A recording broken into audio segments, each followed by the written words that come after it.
시청자 여러분 안녕하십니까? 파워 인터뷰 화제인 김주영입니다. 국내 증시 침체로 기업 공개 시장에 한파가 불었는데요. 하지만 이번 달에만 13곳이 기업 공개를 앞둬 투자자들의 관심이 집중되고 있습니다. 오늘 파워 인터뷰 화제인에서 그중 한 기업을 만나볼 텐데요. 레이저 솔루션 전문 기업 레이저셀의 최재준 대표를 모시고 사업 현황과 상장 이후 계획에 대해서 이야기 나눠보겠습니다.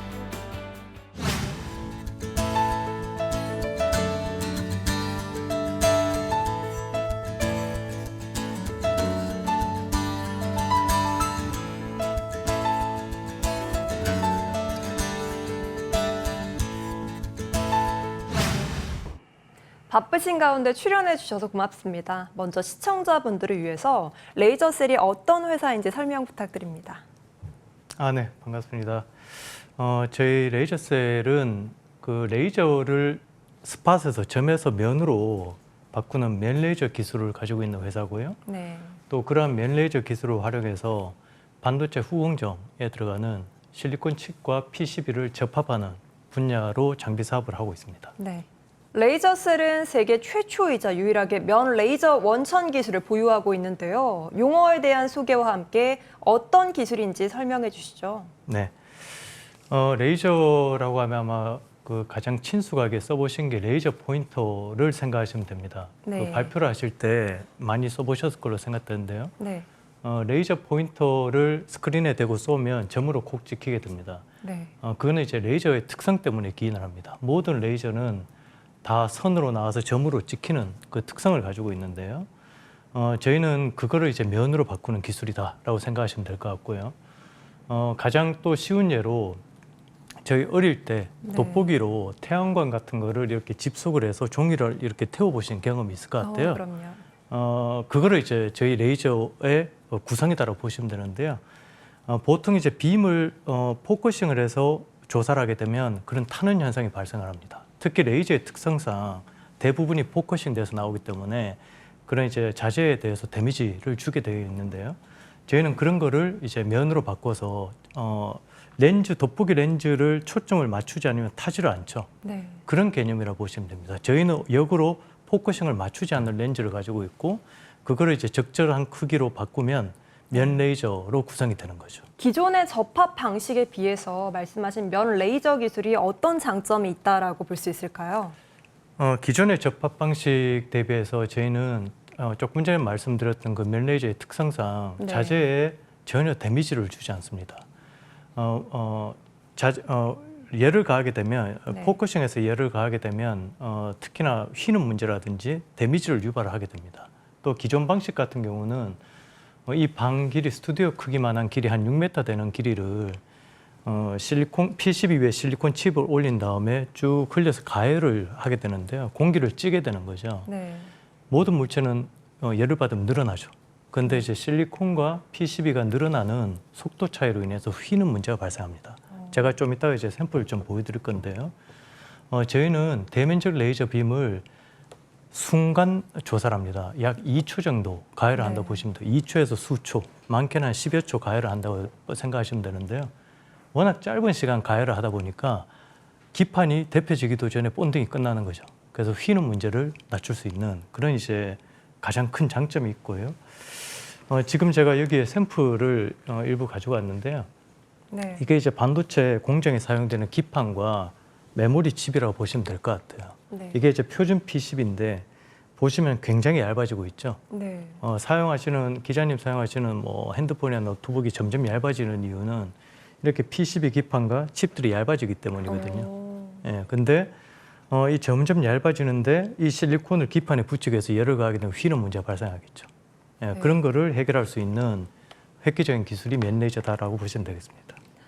네, 앞으로 대면적 첨단 반도체 시장의 폭발적 성장에 따라 면 레이저 시장이 급 성장할 수 있다고요? 네, 맞습니다. 데이터가 이제 비약적으로 증가를 하고 있고요. 지금 전 세계 2025년 기준으로 185 제타바이트라고 하는 어마어마한 데이터가 소요가 됩니다. 절대양으로 보면요. 근데 1 제타바이트라고 하는 게 노래를 기준으로 하면 100조 곡에 해당이 돼요. 그러니까 굉장히 많은 데이터 센터로 하면 약 1000개의 데이터 센터의 데이터의 해당을 합니다. 네. 문제는 이렇게 많은 데이터 양이 절대값이 늘어나는데 이거를 빨리 처리를 해주지 못하면 많은 문제가 생기겠죠. 예를 들면 자동차 자율주행을 하는데 카메라로 자율주행을 한다고 치죠. 네. 그러면 초당 수천 장의 데이터가 들어오겠죠. 네. 근데 그거를 빨리 처리하지 못하면 사고가 나겠죠. 그래서 데이터 소요가 전 세계적으로 늘어나고 있고 또 그러기 위해서는 속도를 비약적으로 이제 처리 속도를 비약적으로 올려줘야 됩니다. 네. 근데 현존하는 이제 속도를 올리는 가장 대표적인 방법 중에 하나가 전공정에서 이제 선폭, 나노메타 경쟁 들어보셨는지 모르겠습니다만 선폭을 줄여서 트랜지스를 많이 넣거나 네. 아니면 후공정에서 프로세서와 메모리를 가까이 갖다 붙이는 방식 두 가지가 현재 유일한 방식입니다. 네. 근데 전공정에서 선폭을 줄이는 것은 굉장히 어려운 기술이고요. 최근에 와서 이제 그 속도가 많이 포화가 됐죠. 근데 후공정에서 할 수 있는 방법은 뭐냐 그러면 프로세서와 메모리 간의 거리를 물리적인 거리를 줄이는 겁니다. 네. 그러면 예전에 이제 노트북의 그 마더보드의 PCB 키보드를 드러내면요. 마더보드라는 게 있습니다. 예를 들어서 LG가 노트북을 만든다고 하면 CPU를 인텔에서 사오고 삼성에서 메모리를 사와서 마더보드 위에 일정 거리를 두고 열을 가해서 붙이죠. 그러면 CPU와 메모리가 데이터를 주고받으면서 그 결과물을 화면을 띄우게 됩니다. 네. 근데 이게 이제 전자나 전기의 관점에서는 굉장히 먼 거리인 거죠. 그럼 속도를 올리려면 프로세서와 메모리를 물리적 거리 없이 근접을 시키고 이걸 열을 가해서 기판에 붙이게 됩니다. 거리가 짧아진 만큼 속도가 비약적으로 개선이 되겠죠. 그다음에 더 나아가서는 프로세서 위에 메모리를 쌓죠. 네. 그럼 두께만 가지고 통신이 되기 때문에 속도를 비약적으로 올릴 수가 있습니다. 그런데 문제는 생각해 보시면 이 CPU와 메모리를 근접해서 붙이게 되면 하나의 패키지가 커지게 되겠죠. 점점 면적이 커지겠죠, 그죠? 네. 그리고 얇아지게 된다면 열을 가하면 휠 수밖에 없죠. 네. 그래서 휘지 않고 접합을 할 수 있는 제 면레이저 공법이 굉장히 핵심으로 자리매김할 걸로 저희는 생각하고 있습니다. 네.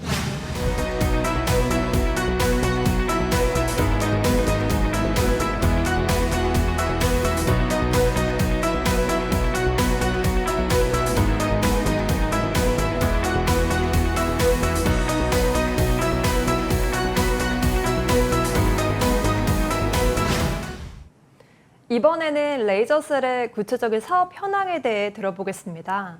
첨단 반도체와 디스플레이, 전기차 등 3개 분야를 주요 시장으로 잡았는데요.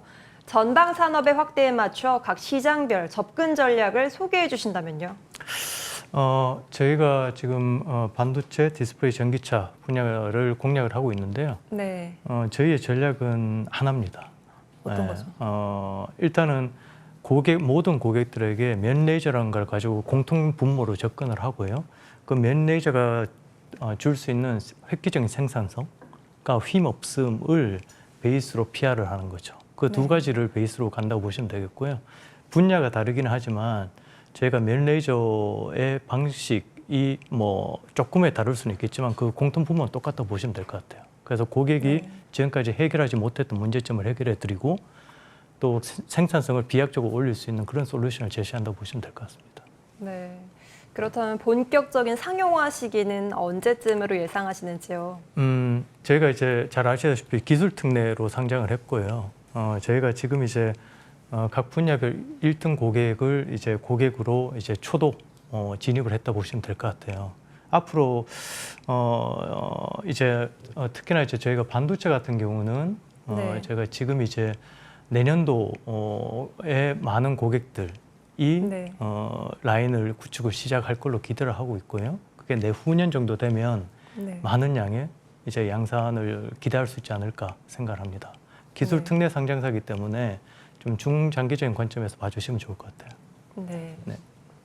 다양한 글로벌 고객사를 대상으로 장비 평가를 진행 중인 것으로 알고 있는데요. 어떤 곳이 있는지요?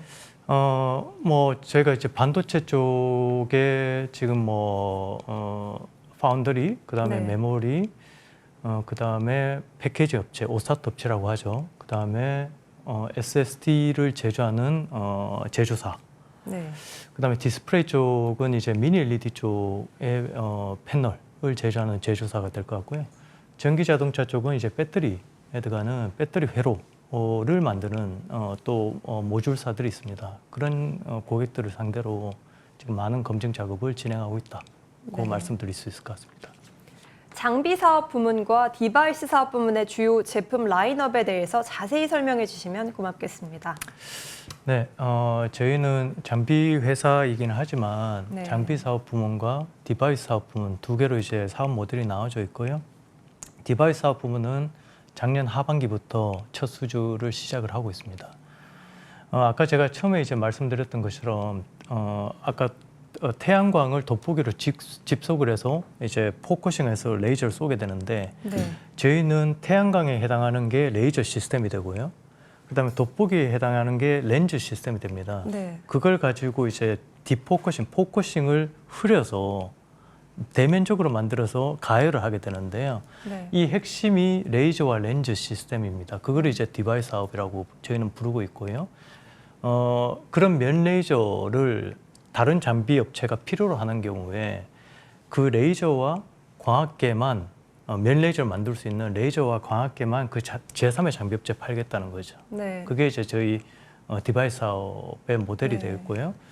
장비 사업은 아까도 말씀드렸던 것처럼 대면적 레이저 빔을 만들어서 반도체 실리콘과 PCB를 네. 가열해서 접합을 하는 그 장비이기 때문에 이 장비 안에는 아까 디바이스, 레이저, 고출력 레이저와 그 렌즈가 두 개가 다 들어가 있습니다.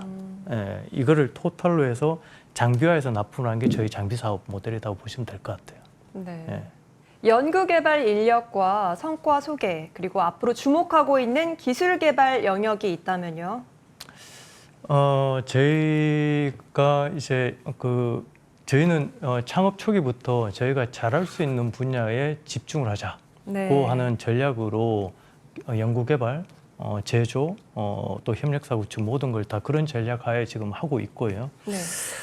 가장 핵심이 되는 거는 결국에는 면 레이저를 만들 수 있는 고출력 레이저 시스템과 그다음에 면 레이저를 만들 수 있는 마이크로 렌즈 기술과 또 이거를 가지고 활용해서 장비화하는 그런 기술인데요. 사실 이 모든 게 저희 R&D 조직에서 나오고 있습니다. 네. 그래서 저희 인적 구성 중에 75%가 연구개발 조직이라고 네. 보시면 될 것 같고요. 연구개발은 조금 전에 말씀드렸던 그런 디바이스, 장비 외에 공정, 레이저를 실리콘 칩이나 PCB에 조사를 했을 때 공정을 잡아가는 그런 공정팀도 다 연구개발이고요. 또 이런 레이저와 광학계, 그다음에 장비를 네. 다 운영을 하기 위해서는 뒤에서 보이지 않게 소프트웨어가 들어갑니다. 그 굉장히 많은 양의 소프트웨어 작업이 이루어지는데 그런 분야들로 다 연구개발 인력이 포진이 되어 있습니다. 저희가 이제 그 개발을 하고 있는 분야는 결국에는 레이저와 광학계, 그 장비에 대해서 더 고도화하는 작업들을 하고 있는데요. 네. 분야는 확장성에 있어서는 면 레이저가 다양한 분야에 확장을 할 수 있다고 기대하고 있습니다. 그렇지만 지금 현재 저희는 반도체 후공정의 실리콘 칩을 PCB에 접합을 하는 그 분야로 네. 일단 집중을 해서 먼저 깊고 넓게 파고드는 게 저희들 개발 영역이라고 보시면 되겠습니다. 네.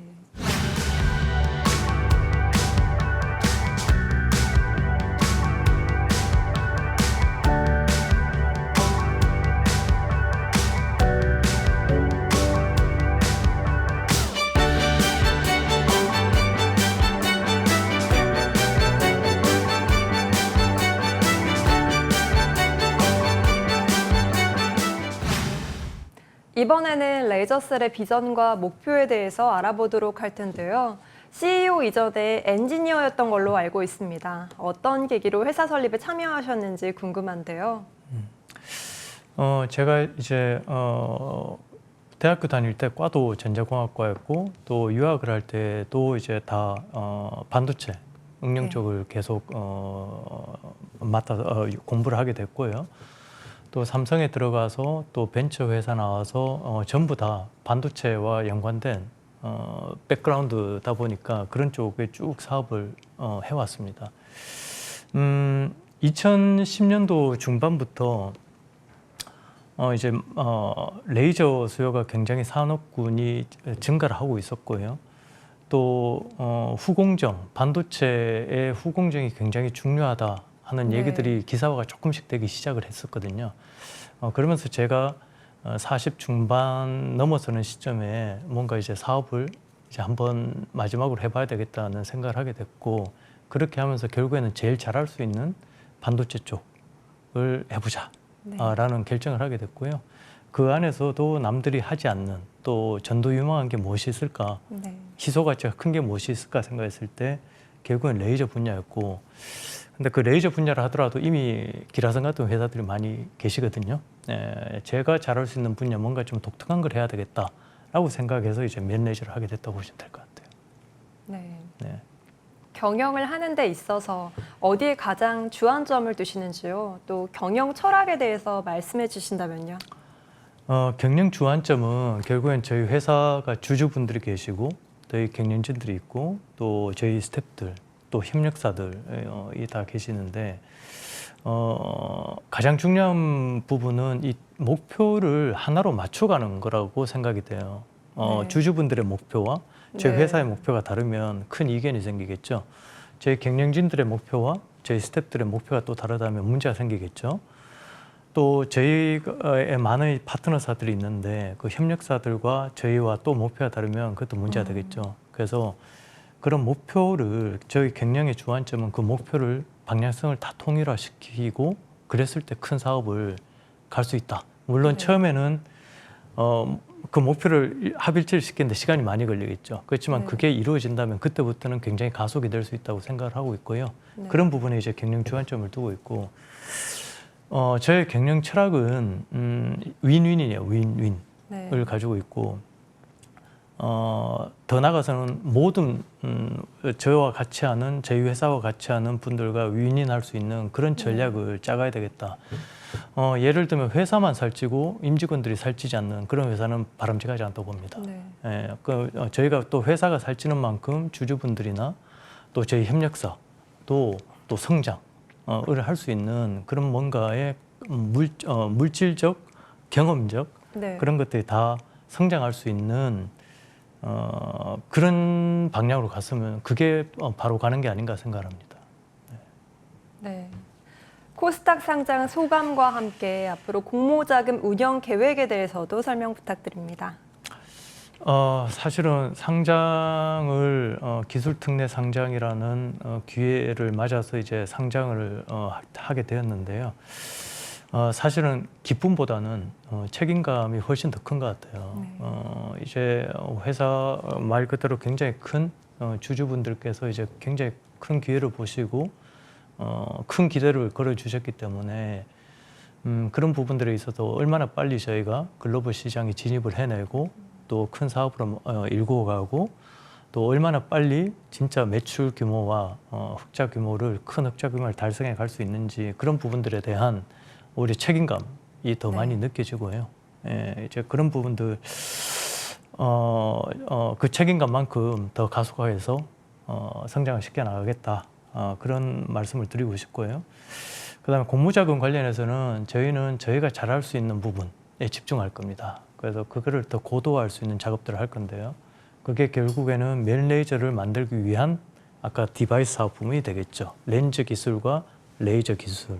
그다음에 그게 본딩이라고 하는 접합 장비화되는 그런 부분에 있어서 훨씬 더 빨리 고도화를 시켜 나갈 거고요. 또 더 많은 이익이 날 수 있도록 원가도 더 절감해 나가는 그런 R&D에 집중을 할 계획입니다. 기술 특허 중에 특히 자랑하고 싶은 부분이 있는지요? 네, 제가 이제 8년차 접어들고 있는 회사인데요. 운이 좋게도 이제 여러 글로벌 고객사 분들과 사업을 저희 장비를 제안을 드리고 납품할 수 있는 기회를 얻게 되었고요. 그러다 보니 사업 초기부터 기술에 대한 원천 또 IP 자산화가 굉장히 큰 허들이었습니다. 그런 부분에 있어서 이제 초기부터 저희가 많은 특허 장벽을 쌓아오기 시작했고요. 아직도 저희가 작은 회사이기 때문에 큰 기업들과 갑자기 경쟁을 하게 된다면 굉장히 위험하겠죠. 그래서 저희가 지금까지 많은 특허를 국내 해외 출원해 왔습니다. 총 140건을 출원을 했고요. 회사 네. 규모는 작지만 상대적으로 굉장히 많은 수의 특허를 이제 출원했고 그중에 60건 정도가 지금 등록이 되어 있습니다. 국내 네. 해외 등록이 되어 있고요. 지금 분야는 멜레이저를 구현하기 위한 기법들이겠죠. 그런 렌즈 쪽 네. 기술, 그 다음에 이 멜레이저를 활용해서 접합을 본딩을 하는 장비에 대한 부분들, 또 장비가 구성되기 위해서는 여러 가지 장비 안에 어떤 형태로 구현이 되는지 요소가 있겠죠. 네. 그런 부분들 다 포함해서 총 망라해서 그런 부분들이 약 140건이 나가 있습니다. 마지막으로 레이저셀의 중장기 로드맵과 비전에 대해서 한 말씀 해주시죠. 네. 지금 후공정 장비, 후공정 쪽이 굉장히 일대 변혁이 와야 되는 시점이라고 보고 있습니다. 전공정이라고 하는 거는 웨이퍼를 잘 만드는 공정이고, 후공정이라고 하는 거는 그 하나하나 만들었던 웨이퍼를 커팅을 해서 잘 붙이는 공정이거든요. 근데 후공정이 이제 워낙 중요한 이 시점에 와 있고, 근데 반도체 역사 한 40년 동안 후공정에 접합을 하는 장비는 거의 변화하지 않았어요. 딱 2가지 정도 공법만 네. 해서 이제 지금까지 40년을 왔는데요. 이제는 그 바뀌어야 되는 타이밍이 왔죠. 왜냐 그러면 네. 실리콘이나 실리콘 칩이나 PCB 자체가 워낙 얇아졌죠. 그렇기 때문에 그거를 구성하는 부품 자체가 얇아지지 않으면 안 되거든요. 네.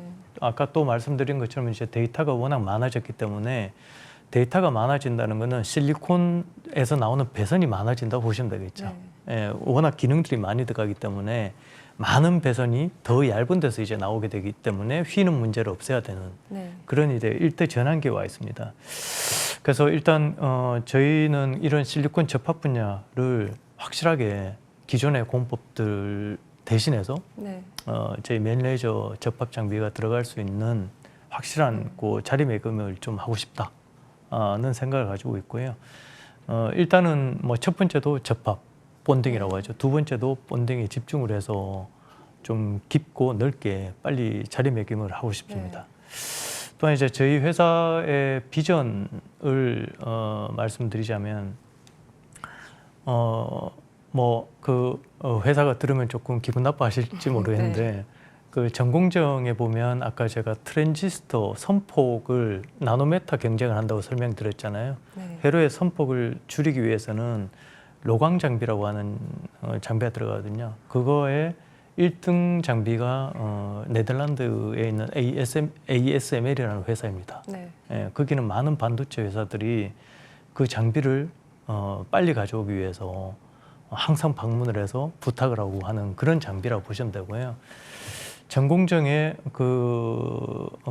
극자외선 레이저를 가지고 ASML이라는 회사가 우뚝 서 있다면 저희 레이저셀은 후공정에 면 레이저라는 걸 가지고 후공정에 우뚝 설 수 있는 그런 회사로 자리매김하고 있습니다.